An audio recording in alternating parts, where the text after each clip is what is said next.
what I'm up here to speak on. So when I sold this guy this beat, he hit me up and he was like, look, I need you to sign this. Are you giving me the exclusive rights? Or are you leasing this beat to me? That's what I learned. So I was like, look, what does that mean? He was like, well, look, exclusively, if you sell the rights to me, that means, you know, I get this percentage, I get this. But if you lease it to me, you can let me know I can only use it until January. I can only use it for 6 months. And then at this time, when this ends on this date, the residual was turned back over to you. Or we can split them. So this was around 2003. It started from the internet. A lot of stuff too just came from me searching and Googling. So there was a book called Record Industry for Dummies. And I went and bought it. Then there was another book that told, I can't remember the name, but it was just a book about the record industry that everybody had. Everything you need to know about everything you need to know about the music business, yes. I'm sure everybody in here has a copy of that. Yes. So that was my initial, before I was even doing business, that was my initial introduction to the whole copyright phase. Weeby, what was your introduction to the copyright? My first introduction to copyright was when I had my first big record with Master P, with Ooh Wee, Rock the Boat, right? I was working with a production group by the name of Full Vet. And I'm not gonna lie, I can sit up here and sound smart and say all the right things, but I'm gonna be honest with you. I was in the business as a young artist, hungry, just grinding, rapping, doing what I do to try to make it. And until the business got business, you know what I'm saying? And it was like, okay, you got a big record that's about to be nationally released, distributed. It's time that you receive, you know, make sure you get your money, make sure that you get the right credit, you get your publishing and all that. I know about publishing, I know about copyright, things like that, and I did Pro Man copyright. I am one of those Pro Man copyright. Yes, I was the one that mailed it to myself. Yes, certified mailed, I stood in the long line. I did that, you know what I'm saying? And speaking of that too, nowadays we have the great internet, right? And everything is recorded. You send an email, the email is recorded with the date, the time. The time you record your song on Pro Tools or whatever program, right? Yep, you got timestamp all in the Pro Tools. It records the times and the dates. You keep all of that information because let's say you are an upcoming artist that can't afford that at the time. You keep all that information collectively, and I don't know if you can fight with that in court, but I'm more than sure when you go in any court, it's about proving, right? About proof. So now what you're saying is correct. This goes back to what she spoke on with intellectual property and her saying that we need to copyright it sooner than later. But Weeby is saying the realest thing that comes from somebody that's coming from an environment of poverty and trying to make something happen. You're not privy to the information that she just told you. So y'all just really got a lot of game if any of y'all never started your career yet, or her telling y'all that. But there are some of us who find out our talents before we find out about copyrights. So he's speaking on something that is more relative to anyone. There's gonna be a time where you're gonna get to know like, oh, like all of these, I just did 30 songs. This is intellectual property now. But before then, he is saying that you need to have them hard drives, you need to keep up with them dates, you need to keep up with them timestamps, and you need to make sure when you go to the studio, this was my mess up. I used to go to the studio, I didn't have a drive. So my first 2 or 3 albums was at studios all over the place.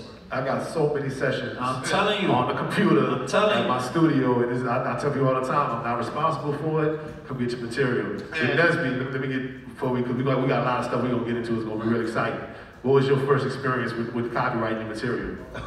I too, like Weeby, was a Pro Man copywriting.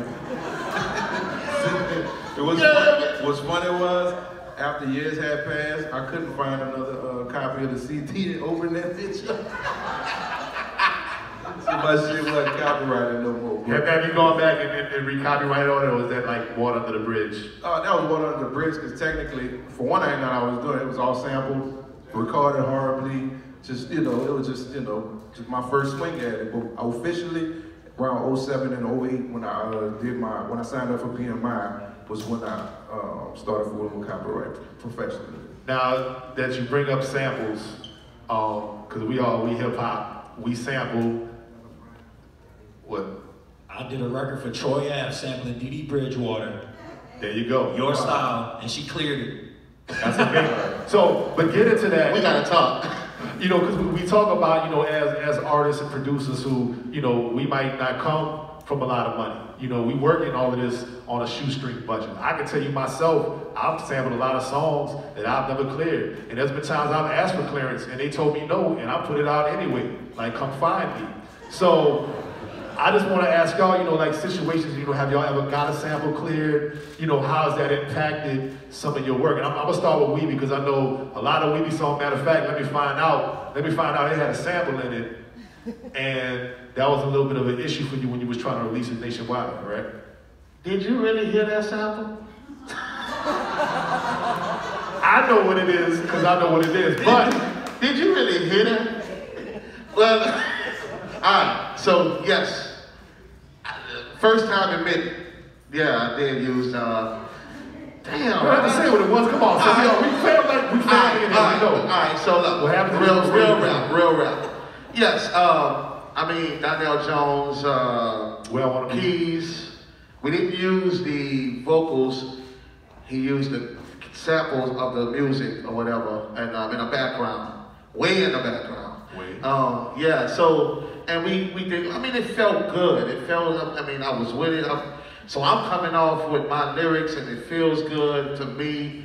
And I'm like, man, I can't find Donnell Jones. I'm googling Donnell Jones. I'm like, I knew his DJ number and all that, but then I finally talked to someone who knew him, and it was like, man, Donnell Jones ain't make that beat. Somebody else made that beat. So I didn't use Donnell Jones' lyrics. So I only used the part of the track. So I have to find a person who did the track. You know what I'm saying? To get them to either clear it or work something out with them so they can get paid. But I'm like the small dog. I ain't the big dog. You feel what I'm saying? I'm the underground dog. So I'm like, okay, if this song blows up, they're not gonna come after you anyway until the song making money, major money. You feel me? So I'm like, look, put it out. You know what I'm saying? We're gonna roll. If they come, they come. And we'll work that out. Perfect example. And this is my first time talking about this, I swear. Recently we did the song with Drake, Nice for What? I never did business like this ever before. I'm thinking when we did the song, right? I'm like, yeah, look, I'm about to get my percentage and this, that, and the third. Which we did work out percentages and everything on the publishing side, you know, and everything like that. But this was after the song was released, okay? Now I'm thinking we were supposed to do this before and get all this worked out, and you know, and even with the samples and all that, some of that, like one of the local artists here who has that watch the breakdown, when she says that part in the song, they thought they was gonna get away with that. No. Watch the breakdown. She came after the fact. But they was already like, okay, come find me. We gonna pay you. But they just put it out. Now this is artists at the top of his game. They like, come find me. We still gonna pay you, but if you don't find me, we don't have to pay you. Which is why you need to have the best legal team, because this industry is shady. And yes, it is. If they got a better legal team than you, they gonna push the narrative because they got better leverage. And I'm gonna tell you this about the industry. People who work together on records, the reason why you need to play your music close as possible, because they will put your music out and they will handle the back end with their team, and your team will be out of the loop. Your attorney don't know what's going on. Then you stuck in a position to take 2% because you gotta take it. Because it's better to have 2% than nothing, with your pride on the line. So that's another reason why going into these situations, it's best that even if you don't have a manager, a lot of times you don't even need a manager until you got something manageable. But you need to have somebody on your team that knows legal jargon. I'm glad she used the word jargon. That's what I was thinking about sitting down. Y'all need to understand these terms. There's a lot of terms that people use. Same thing when you're listening to these politicians get up here and they start talking about a lot of stuff y'all understand. And that's because they speaking in a different jargon. Like, let's say residuals. When you hear somebody publishing in residuals, they're not all the same. It's not royalties and publishing and it's not all the same. There's many forms of residuals. There's only certain forms of royalties. There's only certain forms of publishing. So you got to get somebody legal in your life to where you're going to be in music. It's music where people are going to have their energy high and they're going to be leaving in the record and they're going to want to capitalize and they're going to be like, it's the internet. Put it out now. We can get to it. But it's best, especially us coming from New Orleans, where we don't have a lot of the insight that people from LA and NY do. Because let me tell you something like this. In LA and NY, you got attorneys praying on hit records. They hoping somebody make a hit record in the studio so they can be the one to close the deal and get a signing bonus. Where sometimes out of here, we really moving on pure talent, pure passion, and we left being naive. And we left moving around being nice and we get taken advantage of. So that's what I mean by us sticking together and talking to each other like we know each other and not strangers. We need to move with nepotism. If we from New Orleans and you're an attorney and you know we are making hits, you need to figure out a way to represent us. Simple as that. Because when you go to LA and NY, that's what they doing. Straight up. That's when you got anything to add? So you Just emphasis on this is property. Y'all are in the game. Not of who's the coolest, not who's the top 5, not who got the hit records. This is the nature of it is intellectual property. Just like you protect your real estate by making sure your title's in place, your mortgage paid on time, your insurance is covered, the whole 9, you have to treat it like property, like you would do your cell phone, like you would do your car, like you would do anything that you own. Most of the times we take for granted that we are the source. Like we are the source. Like for the hustlers out there, you growing pounds out your head. You don't need a plug in Cali.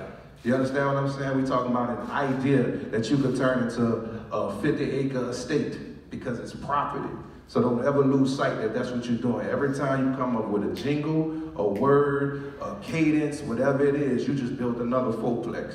I'm so glad you said that because in New Orleans, man, I gotta stand up, man. In New Orleans, we got so much personality, we got so much energy. We got a habit of creating shit and just throwing it out in the world, throwing it on the internet, doing this, coming up with some slang, coming up with a dance move, putting the shit on the internet without making it professional. Stop doing that. Stop doing that, man. The internet is the biggest pool of talent you ever gonna come across. And there's people sitting at labels, there's people sitting at agencies. They sit back and they continuing to see people and they just like, they'll get on Instagram and Twitter every day and put this content out. Cool. Let them do it. Let them be an incubator for us for 30 days. And then when you get to that 31st day and you show that you're about to keep doing this, they're going to come holler at you. And they're going to be like, look, come be a part of this situation with us. Come be a part of this situation with us. We have prime examples with Nick Paddywhack and Dan Rue that if you're going to put this stuff, you better play it close. When I'm in LA, Dan Rue is everywhere. He not letting somebody randomly just dance with a beard and take his image and run off with it. That's what's happening in Bounce Though, and that's what's happening with a lot of the music. So play your creativity close. If you create some lingo, if you're a comedian, whatever it is, it's comedians out here making music. It's comedians out here making stuff that going, look at Lil Duval. Straight up. Yo, Chase, I want to interject real quick, because you brought up something that was really important that, you know, beyond just music, we have a lot of things that we come up with and that we create, from clothing lines to brands. Like there's a lot of other intellectual property, even our names, you know, as far as like copyright and trademarking. We have one football team. No other football team has a fan base that can create music around them. Every year, anytime we go far, don't somebody make a same song and don't it hit the iTunes charts? Kay Gates was one of them, I remember. It's that simple, man. It's like we have a culture that can literally support itself, but it's on us to play it close. We can't just put it out and then expect people to be like, we're gonna treat it accordingly. They don't be seeing us. A lot of the times the music get out of New Orleans and then it reaches NFL Sunday. We don't have a leash on it. We don't even have a leash on it. Have any of y'all ever copyrighted a trademark anything other than music? Yes, can'tbuyrespect.com, man, Can't Buy Respect. When I looked it up, I couldn't believe ain't nobody have it. And it was expensive. It wasn't cheap to copyright it. But I knew it was something I was just like, you know what? I need to take this bet and I need to do this. And that $1,700, $2,400 I paid, I done got that back many times over with Kendrick Lamar wearing one of my t-shirts. But for the simple fact that my Shopify is correct, my Expensify is correct, my LLC, my PayPal, to where if I get $10,000 sent to me, PayPal ain't gonna freeze my account. Now, did you set all that up yourself, or did you find somebody to hook it up? I went on YouTube and watched people. YouTube University. I swear to God, man. Everybody enrolled. The only thing I learned how to do that I didn't learn from YouTube was Pharrell and Timbaland and all the other stuff musically. But everything else I've learned, from Photoshop to incorporating my businesses, there is a role model for you out here on the internet. Now, this is what I'm gonna tell you. Everybody got their different form of communication. See how I'm up here speaking proper as hell, and then you got Weebie and you got Nesby. You gotta find a person that speak to you with the information you need. There's certain people, they like, some of them like Joe Rogan, somebody like somebody else. Some people like Dick Griffey, some people like other people, you know what I mean? You gotta find a person that can speak to you in your jargon, in your communication, that'll be able to get it to you. So that's why I like to reiterate a lot of what she said about intellectual property, because I can speak it in a jargon as an artist, instead of somebody that's sitting there from a desk, because it's like he said, we started off the raw way. We ain't started off the proper way, so we got learning experience. Have y'all ever had a situation where not having your paperwork together prevented y'all from getting some money? It could have. Right now, I'm working on a television show, and the music that they wanted, they hit me up through my website for it. If my paperwork went together, no matter how bad they wanted the song, they wasn't gonna roll with it because it was gonna mess up the business. It was gonna clog up the pipeline, the timeline, going from filming to doing the ADR and editing and releasing the stuff on time. They'll straight up leave me on the curb because you don't have the credentials, you know what I'm saying? Right, and to speak on that about having your business and all that, your business together, I heard Ms. Keith say this earlier about copywriting your music, and for the movies, HBO, people like that, it's like you have to own it, you know, own your music, whatever the case may be, make it easier for them. Like where, and another thing to artists and producers or whatever, like if you have 30 features on your record, that's gonna be hard. You know what I'm saying? 'Cause they gotta get clearance from each one of those artists to move forward. They're not gonna submit that record for the movie or anything until they have all of those artists sign off on the record. So I'm gonna be honest with you, like, you know, if you wanna submit records to movies, TV shows, or anything, it's best that you control your works and you on there by yourself. So it makes it easier. Now, don't get me wrong, if you have a partner and y'all got a good song together, just make sure y'all on the same page. Nah, he's saying real shit. Look, I'm gonna say it straight up. You wanna be the asshole artist. I do. I'm the asshole in the studio. If it's 5 people in the room and 4 of them get on the record, before we leave here, all y'all gonna consent that y'all did this record. Yes, sir. It ain't gonna be no leaving and then I'm the producer and I'm getting up every day and I'm pushing the record. I'm starting a video and you watching me on Instagram do it. Then when the song come out, you like, bruh, I need 30%. No, you're not doing that. There's a lot of this industry. They'll watch you go in the studio, create a record, put it all the way on your back, walk it to the finish line, and as soon as you about to run through the tape, be like, bro, I was dead at night, I need 50%. So you might have to be the asshole to weed out all the bad business. And that, just to show you what kind of business we in, what he's talking about is a simple formality for this what we doing, right? And it's crazy that you're the asshole when you bring the business. Picture That's that. crazy. Just that lets you know the temperature, the climate of the industry that we're in. Like you're the bad guy, shit get real eerie. All the cool goes out the room. You know what I'm saying? People start going up and take smokes and shit like that. I agree when with you both start of talking y'all. about the business. When you start talking about the business. I agree with both of y'all, but to reiterate what you said was handle the business in the studio that night. Thanks. Before you leave. You know what I'm saying? Like we record the song, be like, look, all right, you know, this is what we're gonna do. I mean, I came up with the hook. I came up with the idea, you know, I got 2 verses or whatever, you know what I'm saying? So I get majority of the percentage of the song, and I'm gonna give you this or whatever the case may be if you featured on it. Now, if both of y'all came up with the idea, both of y'all created the song together, I think it's fair to play it fair. You know what I'm saying? To do it 50-50. You know what I'm saying? Then you still have to give the producer him. If the producer came up with the idea of the beat, the whole beat, he get 100. You feel what I'm saying? And you gotta do that. That's just fair. You know, and you just, you know, handle that business right then and there though. Don't wait, cause like that's what we saying. All the cool go out the window when the song start blowing up, it's on the radio, it's in rotation, the video popping, and you're like, oh, hold on. HBO wanna give you how much? Oh, I gotta Believe me, get I'm still waiting for my 10% on You Should Know. I'm glad you said But, that. hold on, because I got a story I just want to tell though. Me and my homie Raw Dizzy, we had a song called 1,000 Miles of Downtown. One of the most amazing songs in New Orleans history. Yeah. And I had sampled Vanessa Carlton Making you know, my way 1,000 downtown. miles. And I got the call on the phone. They wanted to put it in the ATL movie soundtrack. They was like, yo, we want to use it on the soundtrack, but of course, we didn't have the sample cleared. So like, that was a wrap. That was it. Like, we didn't have time to go and get the sample cleared. Nah, they needed 2 days. They needed to know that, all right, we turn it around, we're gonna send you the paperwork, sign it, and we get you in. But we didn't make that mistake the next time when Tremaine called and they wanted to use Walt Disney Work Your Elbows, and I called Weeby. I'm like, Weeby, how much Tremaine paid you when they used your song? And he gave me the number. So I called them back. I'm like, yeah, we can do it. I need this amount of money. And they said, all right, send me the paperwork. And this time. So you owe me 10%. Nepotism. Nepotism. No, we don't. Stop. No, I'm just joking. That's what we doing. Look, that's how it's supposed to be. Because look, that's another thing. What they just did is what attorneys do to clients all the time. You just signed for $2 million. What you just seeing these football players do? Oh, AB held out for that. I'm about to hold out for mine.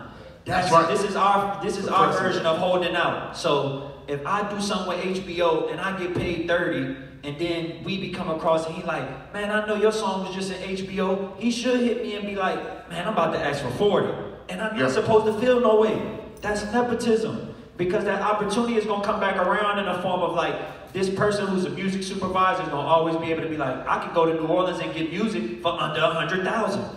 Yeah, I want to say one more thing too. This might go over some of y'all heads, but it's like you get out the game what you put in the game. Meaning, real rap. Man, this man called me. It's like a lot of people call me or whatever, and just like I called them, and they ask for information. I give it to them. I'm not going to charge you for that, man. Look, you're my partner. We all struggling. We all trying to come up. Man, look, this is what it is. You know what I'm saying? And I do that because I know one day I'm going to need that same favor. Or I'm going to turn around and need him or need some information, and he going to lead me in the right direction. And it's just chemistry, man. It's like what you put in, you know, energy as well. Like you put in good energy, you get good energy out of it. You know, you put bad energy in it, you know, you be selfish and you holding it all for yourself. Don't want nobody that know nothing about the game. Don't want to, you know, give them the number to the right producer, the right lawyer. You know, you're not answering your phone. I just saw you at the panel. We was just in here. You know, now I catch you in Walmart or Brownston somewhere. Now you're turning your head. You're making sure you don't see me. Come on, man. You know what I'm saying? It's like we got to stick together. And, you know, everybody's not going to get along with everybody. That's just the way the world works, you know what I'm saying? But if we robbing and we rocking and we in this music business together, if I can help you, I'm going to help you. If you can help me, help me. Straight up, you know what I'm saying?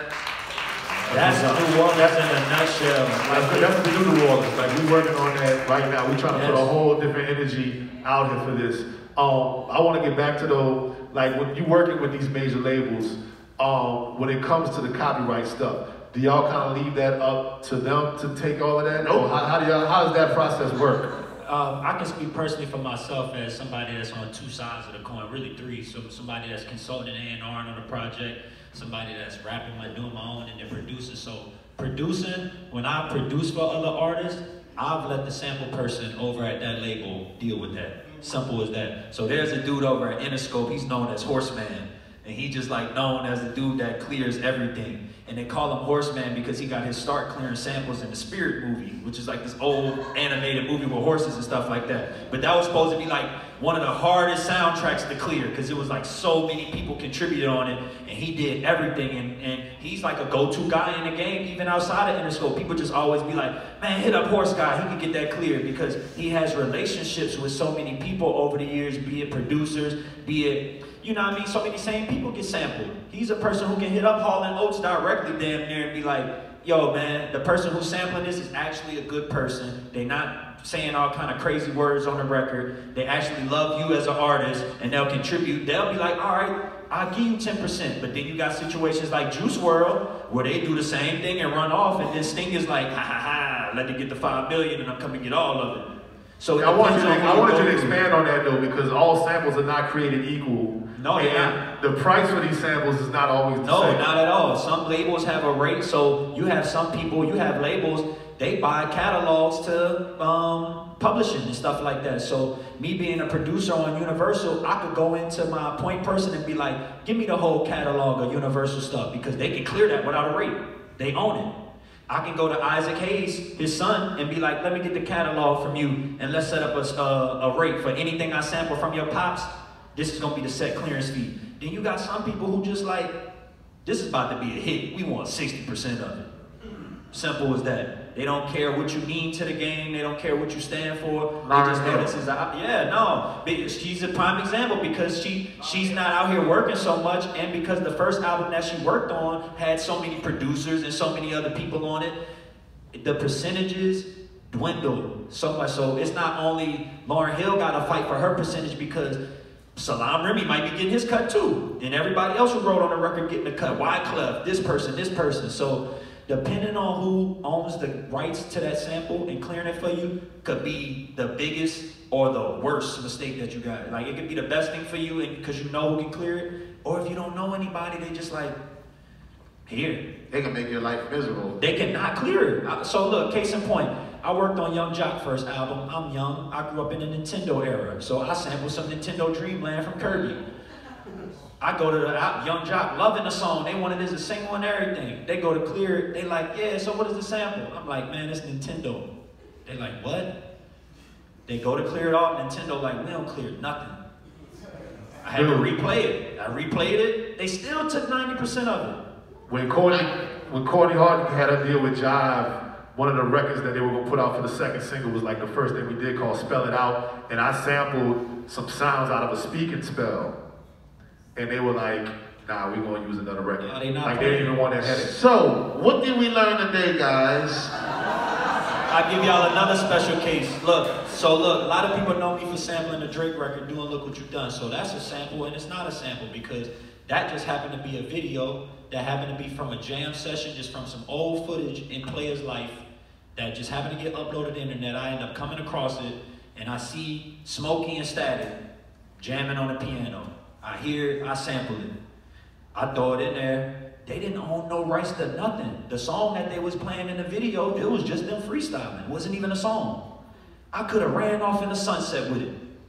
But me loving Static so much, I felt there was something honorable about, you know what, you know you ain't come up with that. So do the right thing. And I low-key became known as one of the first people to sample from YouTube. Because in that situation, it was unique at the time, and there was so many people sampling from YouTube that they was getting music out, but there was nobody that was clearing it. And so me doing that for Smoke put him back in a space where he's getting money relevantly, because let's think about this. Players only had one album. That's probably not getting a lot of publishing, but now they get to live forever because they attached to a Grammy Award-winning album that's 5 times platinum, and they get publishing off of that. That's a check. Period, forever. So, I'm gonna ask again. What did we learn today, guys? Stay far, far away from sampling unless you're ready to deal with the Facts. I want to get to one thing before I think we're going to have time for questions. I want to ask one thing about owning the copyright. Because you can be a writer on a song and have your percentage, but actually having the right to administer that copyright is a whole different thing. Well, that's a conversation you have to have with your producer as well, beforehand.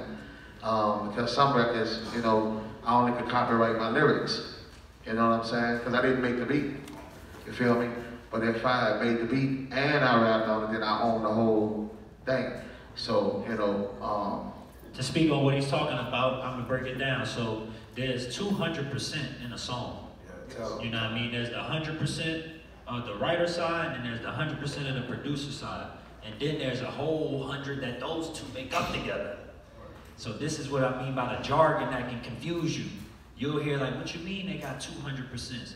He just said it. You feel me? They got a lot of artists out here, they ain't writing a lyric to their name. They just out here getting performance checks. If they don't get out here and perform show after show after show after show, they money dwindling. They ain't getting nothing. Let's speak on this as well, because a lot of people don't know this, and I had to learn this myself. When you're doing these deals, let's say you get a feature with a big artist or a label or whatever, they have something called, when you don't get no percentages. Work for hire. Work for hires and points. I wanted to speak on points, so you can speak on work for hire. Yeah, well, work for hire I don't like.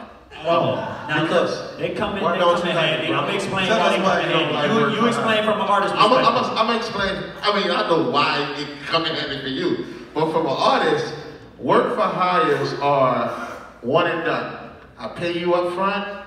That's all you get. Don't come back here. Don't come back around here. No more. You get nothing else. We do this deal right here today. That's a wrap for you. So if I give you $5 grand, 10 grand, 20 grand, or whatever, that's it. I make all my publishing, royalties, residuals forever. You just get credit. And you just get credit and then the check I give you. So from an artist standpoint, I don't like it because say the record blow up big, it's big, big, big, and you like, oh, McDonald's using it. Ooh! You don't get none of that McDonald's money. And what you cheeseburger, you don't get there fried. What you become is a blue collar musician. You got to work you got to put out work and creativity just to pay your phone bill next week. You know what I'm saying? Because you give up the attachment to your art. Now, Desby, I want to bring up something we were talking about earlier about the whole one and done thing, that you can have the rights to your song, you can have the publishing, but then you do get in situations with licensing where it will be you only get one check. You don't necessarily get royalties. Right, you don't necessarily get royalties. Like right now, all the deals they did on the show I'm working on was it was a buyout. By the way, he's working on the barber show Cloak and Dagger that they filmed out in It's New Orleans. airing right now. I think they're in the third week of the season. I'll be on May 9th. My song comes on that episode. But yeah, they'll pay you X amount of thank y'all. They'll pay you X amount of dollars. And it's not as bad because it's doing that isn't like in the record deal space, that sucks, right? That sucks for real. Because, you know, your money come down the line from, you know, all your royalties, performance royalties, stuff like that.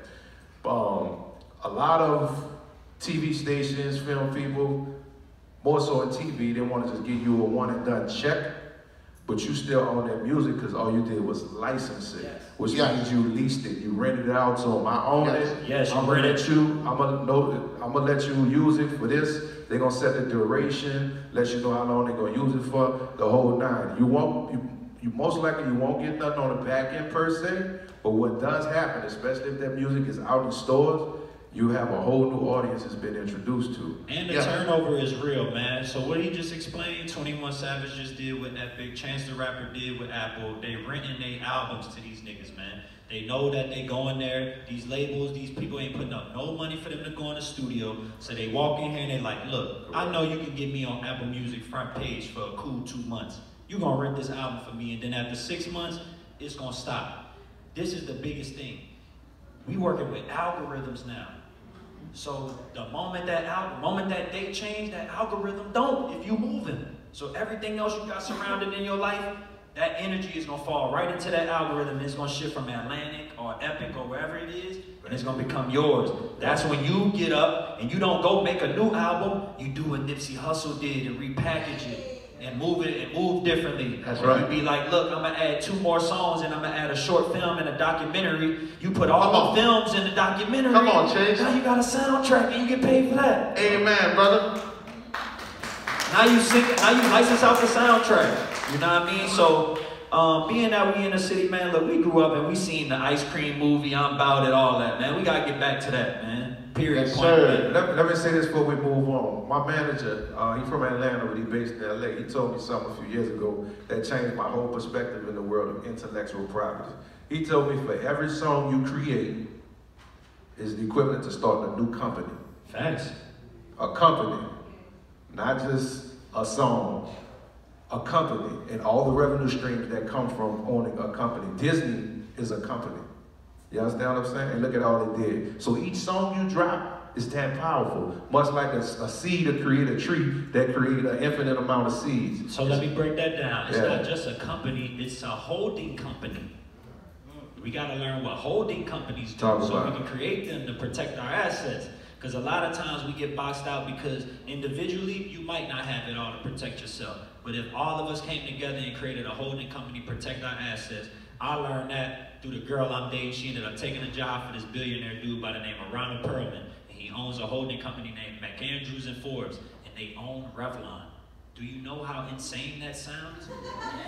His company owns Revlon, and all they do is keep Revlon from going under and protecting them, because you know why? Guess what? All these girls on the internet done fucked the makeup game up. They out here making a super crayon case. They making their own shit. They going on YouTube, learning the chemical balance, learning how to make the shit, finding the spots to go to, and Revlon is sitting here and they just like, damn, fuck making this shit. We about to hire them like the NBA. We about to start drafting. And they have to shift the model of their companies the same way record labels just shifted the model of their companies. Because guess what? The internet fucked the game up. That's a great Facts. So the little people could battle with the giants now. And the middle ground that you have is being able to leverage with other people in the middle with you. You gotta be at the top with the top dogs if you don't got no leverage in the middle. And you're gonna be stuck at the bottom if you don't know nobody in either places. But I'm gonna tell you this.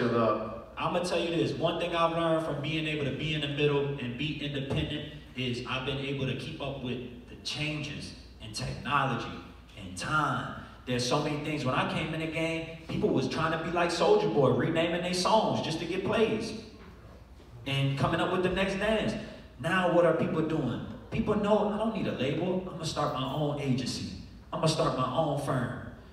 She takes pictures for damn near anybody that's got a company musically that's moving. That's the connections that we have to start going. Sometimes you don't gotta go to the artist. You need to go to people that's doing business with them and be like, look, how are you operating in that space?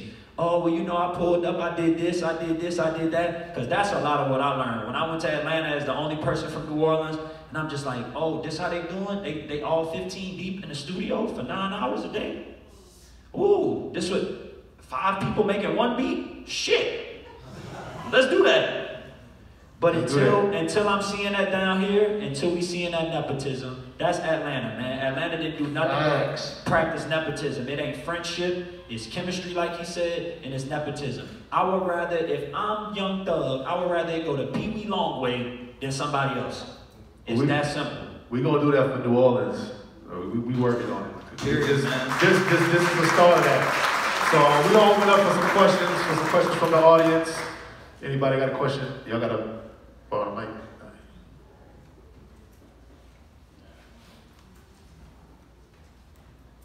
Hey, what's happening? This question for Chase. You said earlier you had to replay the Nintendo beat.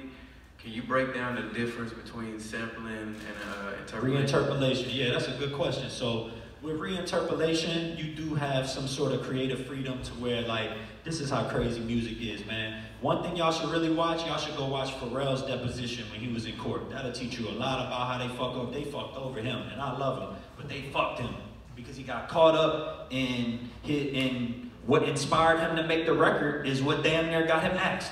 Because he came up out his mouth and the deposition dude asked him, what were you listening to on the way to the studio before you made the record? And this nigga said Marvin Gaye. They ate him up after that. He was done. He was done. So when it comes to creating things, there's no idea that's original. And these people all know that. Just the same way you see McDonald's and Burger King selling burgers, and the differentiation is how they market themselves. So you just gotta, when you reinterpolate something, you gotta understand it's on you to do some sort of change in there that's significant.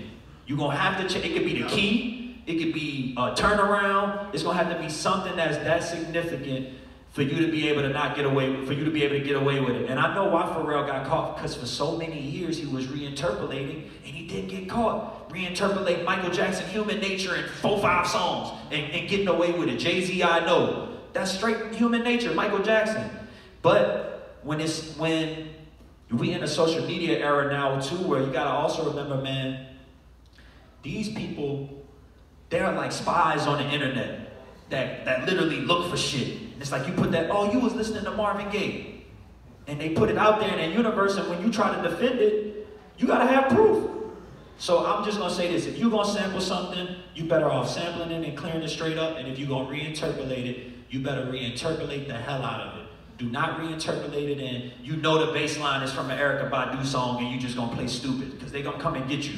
Simply because the internet got minions that can just search things left and right, and they can be like, no, that kick is from here, that bass line is from here. So just be honest, man, period. I'm gonna keep it 100% real with you. Sometimes it's better to ask for forgiveness than it is to ask for permission. And if that record is a hit and will make you a star, I say, y'all might disagree with me. No, you gotta put it roll out, with it. but just be prepared to give up every quarter that you got on it. Just don't spend no money. Just every quarter you get, just leave it in the bank. They coming for it. They coming for the money. Just leave it in the bank. Look, I'm glad you just said that too, because look, let's speak on this, man. I wanna give y'all insight on this whole thing about buying your masters back, because that seems like it's a big topic right now. I don't want y'all to get lost in that, man. Your masters is only worth something if your catalog worth something, man. Let's keep it 100, period. Same thing with your publishing. Don't give away your publishing, don't give away your masters if it ain't worth shit yet. You gotta build it up. So a lot of these people who buying their masters back, some of them are in better situations than others, where they saved their money. Jay-Z one up, Future one up, different dudes who, you know, they knew they took big advances. And they knew they needed that to make them go into superstardom. And then at the end of the day too, they toured hard. So they knew they had that cash on deck when it was time for them to get out their deal. I want my masters back. Then you got some people who are buying their masters back because they are not in good situations. Don't get lost. A lot of people ain't telling the truth, man. You don't want to be buying your masters back because you're in a bad situation. You gonna get taxed. Look at Kanye West. They won't let him get his shit back. They ain't gonna let a nigga get his publishing back, especially if they know you have that much impact on the game. Period. Just to say we see out you come across some property in your neighborhood and you see it's going for a price and you just like, I'm about to grab this and I ain't gonna put no house on it because I know somebody else gonna come see it and they gonna wanna do it. That's the same thing that's happening in entertainment, man. They finding talent early, they finding talent, they preying on them. It's damn near like, I've heard people call it pedophile deals in music because they know that you don't know enough. You're basically a child and a baby in music, and they come to you and give you a deal that you can't refuse and take advantage of you. So keep that in mind, man. You don't gotta buy your masters back. If you go into the situation understanding you are the master of your situation. Just keep this shit to yourself and you can literally feel when your career is at a high. There has never been at a time in my life where when I knew I was putting in 10,000 hours, like you said, the game give you what you put in. There has never been a time where I've been putting in 10,000 hours, all this work, and I'm feeling like, damn, what's gonna come of this? Something is gonna shake for you. You just gotta be strong enough to not be like desperate. You can be desperate in your creativity and in the studio and be like, man, I gotta make something. But don't be desperate in pitching yourself. Don't be desperate in putting your music in the hands of people you think can help you and you don't know how much they care about music. Because there's a lot of people in music that care about money more than they care about the music. Right, just be broke a little while longer, it's gonna come back and you will be richer at the end of it. I think we got one more question up top. Yes, Nicholas Holmes, that's my name. I'm a lifelong resident of the city of New Orleans. And my guide to the end, you spoke about how your music is now in the TV show or whatever. So Where you at, big dog? Look, right here, I'm sorry. All right. So the ghost right there. So the question is, real quick, the question is, as a New Orleans artist, and you know, knowing the presence of you know, Hollywood and the film industry being in the city, what would be a director of a show route to take as it relates to actually getting in contact with production companies to get your music heard and potentially used for TV shows or sitcoms or whatever? I can't say nothing is for sure, but what is for sure is you have to have representation for yourself. I didn't approach the people approached me. The first time they contacted me was through my website, based off of the music that I had in stores already. You know what I'm saying? So you got to make sure you're represented in the music space, for one. For two, if you want to be proactive about getting at them, the people that's making these decisions, their title is called the music supervisor. And what you can do is go to places like LinkedIn. That's a professional networking place. Please pay for a LinkedIn account. Pay for real. And all you got to do is type in music supervisor. Everybody that's a music supervisor is going to show up. And you could cold call them. I got an animator that I got signed with my creative company right now. He's been getting animation gigs by cold calling companies that he consumes. Like there's this tea company he likes. There's this two other companies. He cold calling them in their DMs and offering his services, and he getting deals. Like he just did something like $3,600. It's like a 20-second animation. You know what I'm saying? So you can be proactive and go straight at these people. Nobody's hard to find. We got the internet these days. So if you want to get into licensing, especially in television, film, commercial, look for music supervisors and go at their neck. But make sure when you go at them, your music is squared away so ain't no hiccups when they say they want something. Facts, man. I'm glad you said that. I'm so glad you mentioned LinkedIn, man. I gotta speak to my black people, man. Come on, man. It's so many. What's her name? The first one, intellectual property? Ashley. Ashley. She mentioned so many things like there's information out here that we're not privy to. So I'm gonna go back to nepotism, because if you are a person that knows this information, like Nesby just knows, and like I know, and we telling y'all pay for this, that's why we telling y'all this. It's been so many opportunities that's happened for me through LinkedIn. I swear to God. Like just do, because it's so many people who know me as Chasing Cash, they can't get to me in the street.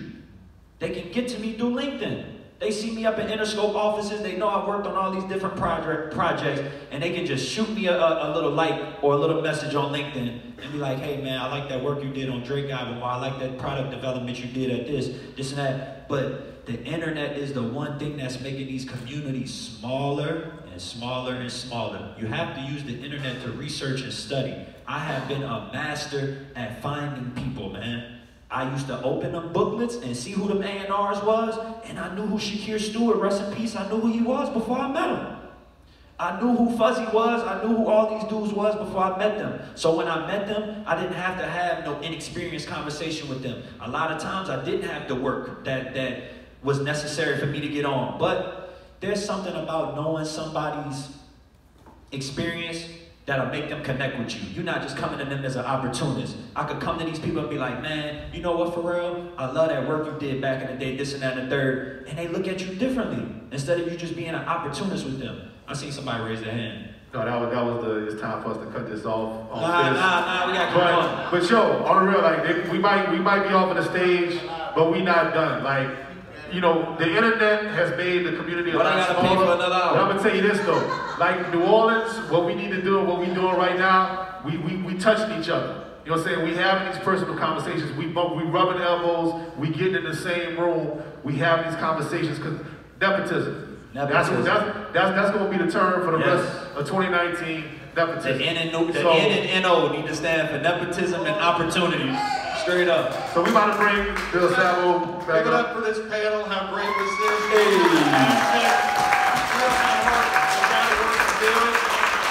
feel how I feel like the least cool person in the world standing up here with these guys? Wait a minute. I hold it like that. Okay, I'm just trying to get there. So don't forget, and the question with the music supervisors, we're going to have more on them. There's a way to contact them in real short time. They want to hear one song that's similar to what they're doing. Don't send a catalog. In fact, don't send anything. It's got to be a link. But you say, hey, I know you're doing this series. I think this song would be perfect. And you'd be surprised at how much response you get back. So, again, and Raj was the one that, man, this whole thing was on his shoulders. And he did an amazing job. I can't thank him enough. So, thank you all. And thank you guys. And go out and get rich. Yeah, man. I'll be in the lobby for a little bit. Y'all can come ask me some real shit before I get up out Oh, he didn't say it. Raj Smooth, for those